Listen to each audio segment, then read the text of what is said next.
This video is brought to you by Cool green clothing coming straight up out of that DMV. You know what it is. This that Baltimore designer right here. Come on now, come and show some love and show some support. Go online right now, coolgreenclothing.com, and make your purchase. Oh yeah, by the way, if you ain't cool and getting the green, you're in the way, and that's just basic. It's your girl, Mrs. Tony Two Times, and I'm back with another episode of the Baltimore Way. In this video, we'll discuss the 2013 slaying of 32-year-old Latricia Gouty, Sowers L. But before we get into this video, please hit the like button and make sure you subscribe if you haven't already. Don't forget to hit the notification bell so you don't miss out on any future uploads. And of course, feel free to share this video with everyone you know.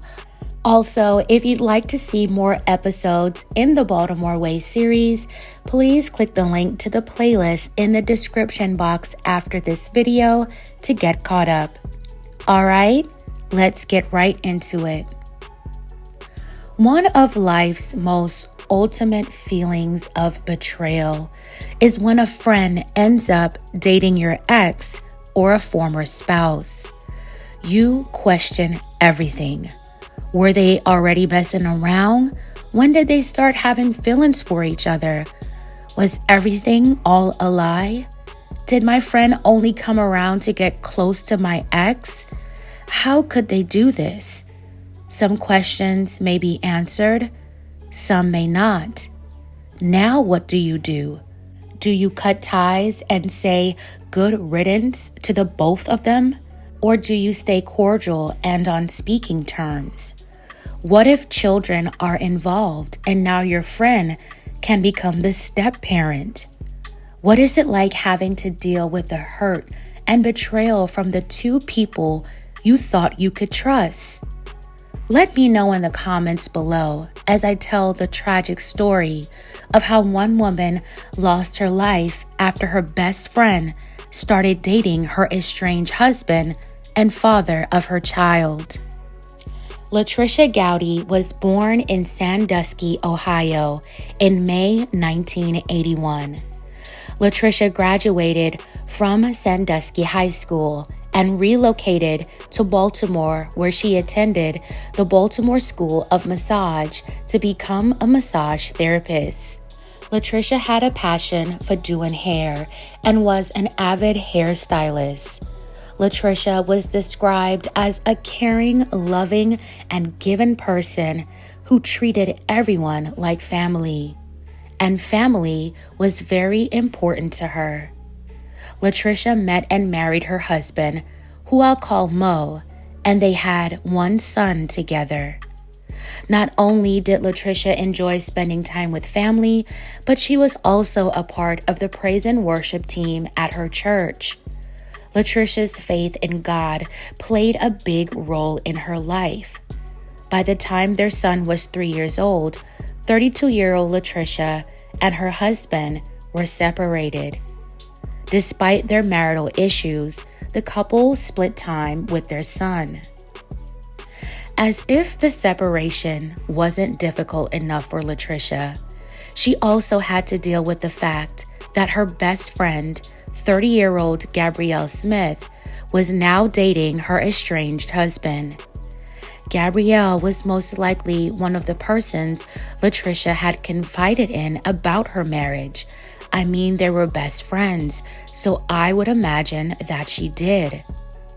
As a result of Gabrielle's betrayal, she and Latricia were no longer friends. On the afternoon of Monday, October 20th, 2013, Latricia headed over to Mo's apartment to pick up their son. It was almost dusk by the time Latricia arrived at the apartment on Fairview Avenue in Northwest Baltimore. As Latricia approached Mo's unit, she saw her former best friend, Gabrielle, sitting on the stoop outside the apartment. Latricia was visibly upset, and the two women started to argue. Mo stepped in between them and was holding Latricia back. A neighbor named Miss Palmer heard the voice of Latricia coming from outside of her apartment. Miss Palmer went downstairs to the stoop outside of her apartment to get a better look. She saw Gabrielle standing on the stoop outside of Mo's apartment and saw Mo holding Latricia back, preventing her from coming towards Gabrielle. Miss Palmer heard Latricia telling Gabrielle, "It's not right that you're messing with my husband. I thought we were good friends." Miss Palmer said Gabrielle responded to Latricia to "Get over it. He don't want you." Miss Palmer also noticed that Gabrielle was holding a knife in her right hand. She heard Gabrielle angrily make the statement, "I'll be going to jail tonight." Latricia eventually found her way to an area next to the stoop where Gabrielle was standing. Latricia, still upset and emotional, was telling Gabrielle to calm down and reached out for something from the grill that was nearby, but there was nothing there to grab. At some point during the altercation, Latricia grabbed a nearby beer bottle and threw it against the wall, shattering it out of anger. According to Gabrielle, Latricia was waving the bottle around in a threatening way before she threw it. Men who were nearby also tried to keep the women apart. Mo was able to calm things down between the two women momentarily as he went inside his apartment to get his son ready to leave. He thought maybe if he got his son, Latricia would be on her way. However, Latricia and Gabrielle were still going back and forth even though they were separated. Mo stepped back out of his apartment, and Latricia ran from where she was standing and into the parking lot, while Gabrielle stayed on the stoop. Mo headed toward the parking lot. Then he and Latricia began to argue. Mo then placed both his hands on Latricia's shoulder. Gabrielle ran off the stoop towards the parking lot and stopped near Mo's right side. Just a couple moments later, Latricia dropped to the ground. She had been cut and slashed. Gabrielle ran inside Mo's apartment and then back outside a few minutes later. Miss Palmer walked over to where Latricia was laying in the parking lot and asked Gabrielle, had she cut Latricia? Gabrielle responded no. When Miss Palmer asked Mo what happened, he said he didn't know. Miss Palmer said she heard Gabrielle make a comment about how she thought Latricia was faking her injuries and that she should kick and stomp her, whatever, she's faking it. At approximately 8 p.m., Baltimore City Police responded to the 4400 block of Fairview Avenue for a report of an assault. When officers arrived, they located Latricia lying on the ground, suffering from cut wounds. She was rushed to the hospital for treatment, but sadly, she did not survive her injuries. Latricia passed away from a 6-inch deep wound to a major artery in her abdomen.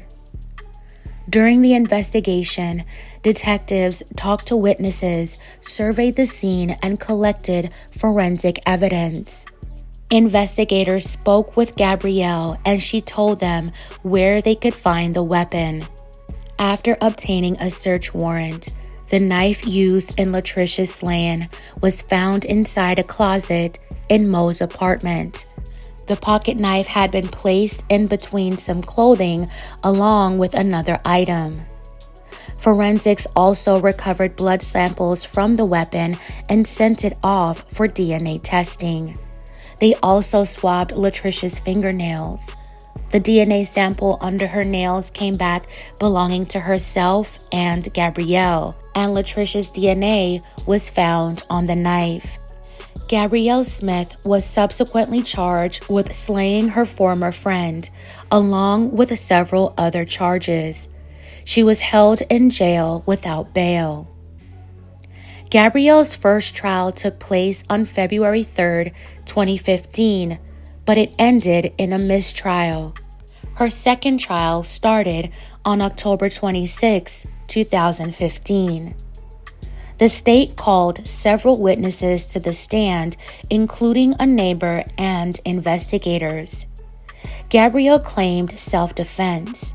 According to her, when Latricia picked up the beer bottle, she feared for her safety, which resulted in her wounding Latricia. According to the state, Latricia retreated and no longer wanted any part of a physical altercation and tossed the bottle aside, breaking it on a wall outside. At that time, they believed Gabrielle had ample time to retreat back into Mo's apartment and could have avoided any further contact before Latricia was slain. After a 3-day trial, a jury found Gabrielle Smith guilty of second-degree hit and a weapons charge. She received a total sentence of 33 years in prison. Gabrielle appealed her conviction in 2017, but she lost and her conviction remains. May Latricia Gouty Sowers L. continue to rest in peace. My belated condolences to her family. This tragically senseless incident happened over a decade ago. Hopefully, they have received some closure. I wish them all well, especially her son, who had to grow up without his mother. Fam, this is a very sad ending to Betrayal. There was a lot of hurt, emotions, and anger within this story.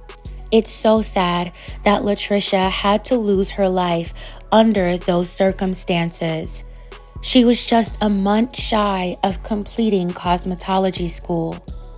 I wonder how long Latricia and Gabrielle were friends, and when did she start seeing Latricia's husband? And don't get me wrong, Latricia's husband was wrong for crossing that line with Gabrielle too. But I don't think he or anyone could have seen it ending like this. Gabrielle was definitely gloating over the fact that she was with her friend's estranged husband, then ends up taking her life. I wonder if Gabrielle could go back to that day in October 2013. Would she take everything back? It's just a messed up situation all around the board. Fam, let's keep the discussion going and share your thoughts with me on this story in the comments. All right, fam, that's it for this episode of the Baltimore Way. Thank you all so much for watching and making it to the end. Please don't forget to like, share, and subscribe.